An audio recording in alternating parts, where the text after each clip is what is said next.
दोस्तों नमस्कार। कैसे हैं? आशा है बिल्कुल ठीक ठाक होंगे। कई लोग बता रहे थे, व्हाट्सएप में मेरे से पूछ रहे थे कि सर फैन हीटर के बारे में थोड़ा डिटेल में बताइए। तो देखिए, ये वीडियो मैंने बहुत पहले अपलोड किया था। आप थोड़ा सा सर्च करेंगे तो इस वीडियो को भी आप देख सकेंगे। देखिए, बहुत लोग इस हीटर को बनाते हैं, लेकिन मैं जो बनाता था इसमें और बाकी में डिफरेंस सिर्फ एक ही चीज़ का था। मेन इसका जो मेन कॉर्ड था ना, मैं इसमें एंकर का टॉप यूज़ करता था। एंकर के टॉप बेकेलाइट का टॉप होता है और जनरली लोग रबर का प्लग यूज़ करते हैं, टॉप यूज़ करते हैं। और मैं एंकर का फायर प्रूफ वायर भी यूज़ करता था।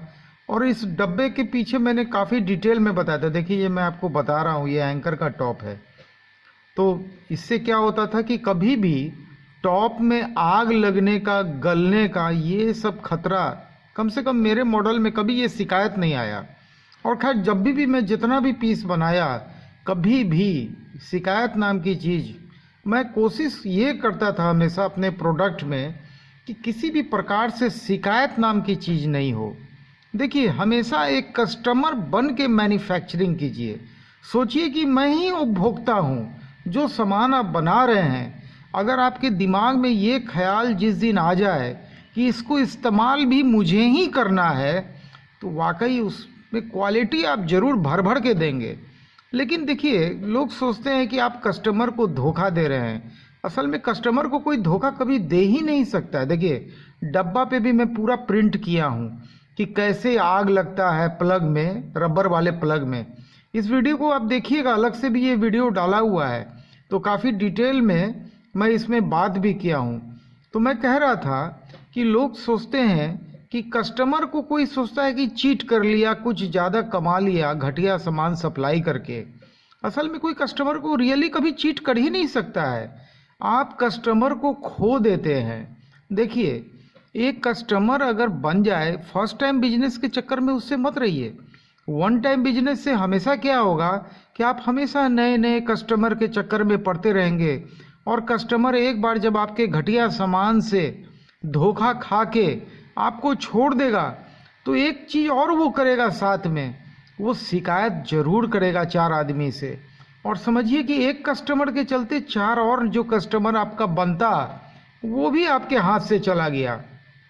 इसीलिए हमेशा कोशिश कीजिए कि सामान में, क्वालिटी में कोई समझौता नहीं हो। कंपटीशन के चक्कर में क्वालिटी से समझौता मत कीजिए, और न कभी भी टैक्स से समझौता कीजिए। ये दोनों चीज़ से अगर आप समझौता नहीं करेंगे, ठीक है, प्रॉफिट का परसेंटेज भले ही कम हो, लेकिन वो टर्नओवर इतना आपको देगा कि आपका प्रॉफिट ज़्यादा हो जाएगा। इस बात को ध्यान में रखिएगा। एक नई कहानी सामने आई, कल ही की घटना है। कल एक व्यक्ति मेरे व्हाट्सएप में एक नहीं, कम से कम 15 ऑडियो रिकॉर्डिंग भेजे। टेलीफोनिक टॉक था वो। असल में एक नया तरह का गेम चला है। ये एलईडी लाइन जो है ना, सही पूछिए तो ठगों से भरा हुआ इंडस्ट्री है। माने किसी न किसी तरह से लोग योजना बनाते हैं कि कैसे इसमें ठगा जाए, क्योंकि सबसे आसान रूप में लोग इसमें फंस रहे हैं। लोग सोचते हैं कि चलो पैसा भेजो और सामान आ जाएगा। अब देखिए, एक नई कहानी, बड़ा फर्स्ट टाइम हमको मिला देखने को। वो कहानी क्या था कि उसमें ये बताया गया कि आपको 40,000 का सामान दिया जाएगा और आपको देना सिर्फ 3,900 रुपया है। क्या योजना है?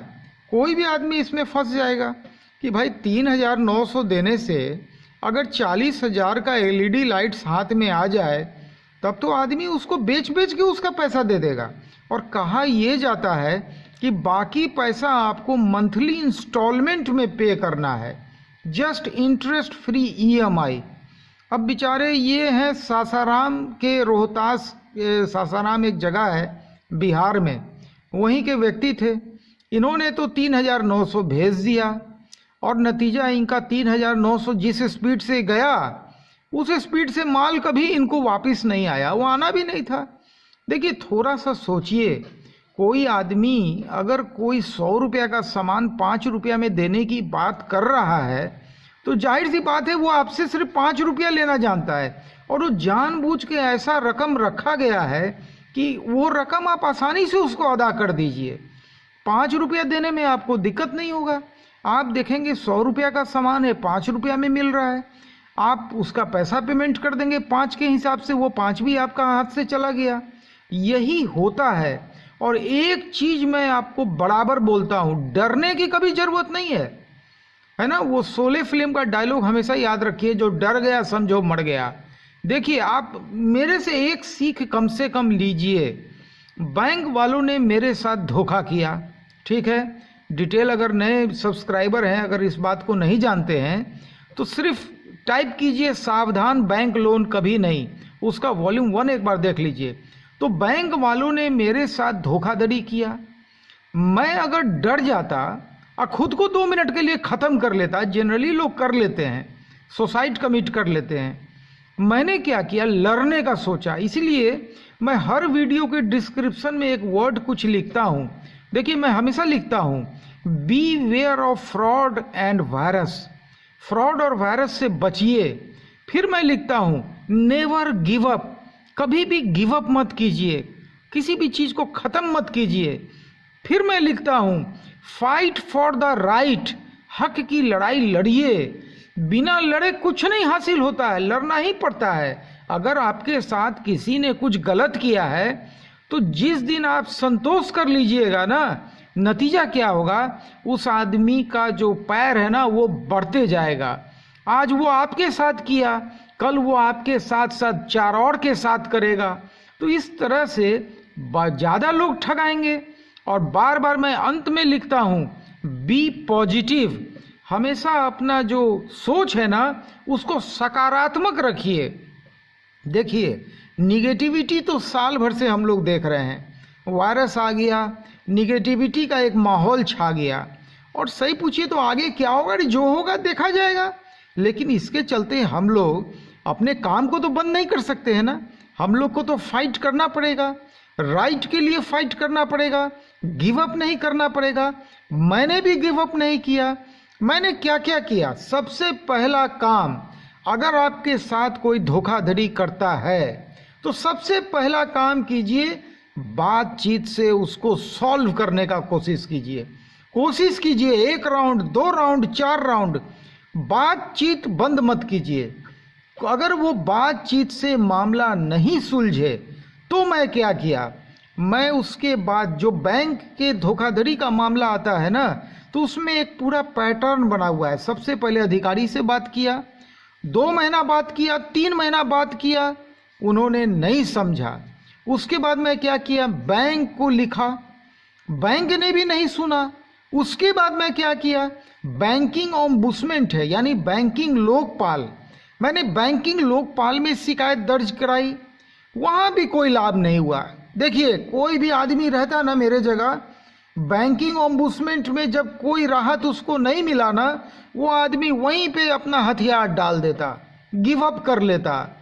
मैंने वहाँ भी अपने आप की हिम्मत को नहीं तोड़ा। मैं उसके बाद माननीय अदालत में पैर रखा।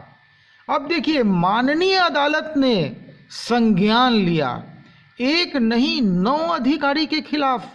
और ये 9 अधिकारी देखिए बैंक के बड़े बड़े अधिकारी हैं और प्राइवेट बैंक के अधिकारी हैं। अब प्राइवेट बैंक में सोचिए कि इन लोगों की वेतन कितना होगा, बड़ा बड़ा वेतन भोगी लोग हैं। लेकिन माननीय जज ने, माननीय अदालत के माननीय जज ने उन 9 अधिकारी के खिलाफ धोखाधड़ी का केस दर्ज किया। कितनी बड़ी बात है। माने उस दिन लगा कि ताकत मिल गया जब कॉग्निजेंस हो गया केस में, और भी 420 यानी ये क्रिमिनल ऑफेंस हो गया।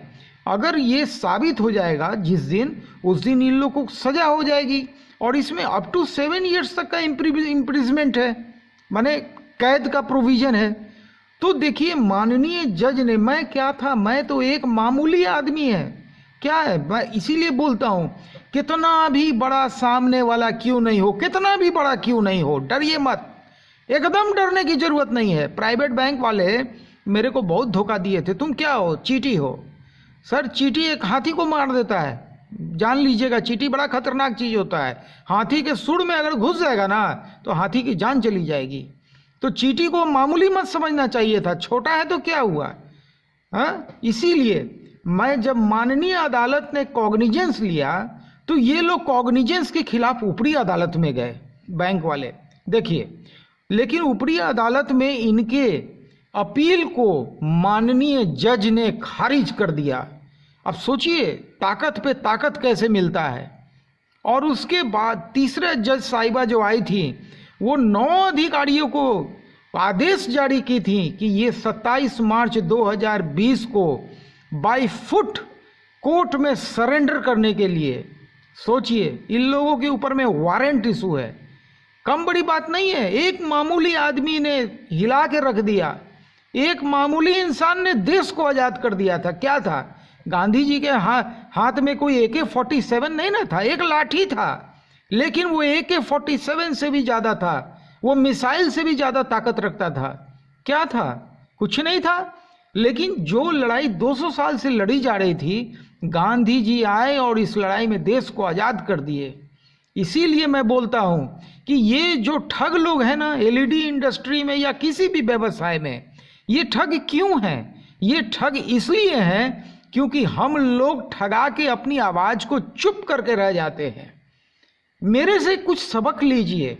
अगर आपको कोई ठगा है ना, अब जैसे कल वो मध्य प्रदेश के विदिशा के भाई साहब, हमको बहुत अच्छा लगा, वो मेरे से नवंबर में संपर्क किए थे, मुझसे सलाह मांगे थे कि संजीव जी मैं क्या करूं, मैं ठगा गया हूं।